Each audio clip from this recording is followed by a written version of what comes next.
4 number শিরিক না করা। বলেন 4 নাম্বার, আবার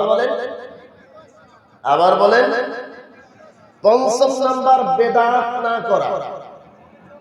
বলেন 5ম নাম্বার বেদাত না করা। আমরা আজকে কোরআনের ক্লাস করব ইনশাআল্লাহ। কি করা? বেদাত মানে নব আবিষ্কৃত, যেটা কোরআনে নাই, হাদিসে নাই। সমাজ তৈরি করেছে, রাষ্ট্র তৈরি করেছে, বিভিন্ন সুফিবাদ মতবাদ বিভিন্ন মানুষের তৈরি করেছে, এর নাম বেদাত। যেটা কোরআনে নাই, হাদিসে নাই, নবীরা করেননি, সাহাবীরা করেননি, এটার নাম বেদাত। বেদাত মানে নব আবিষ্কৃত। বলেন বেদাত না করা। 5ম নম্বরে কি না করা?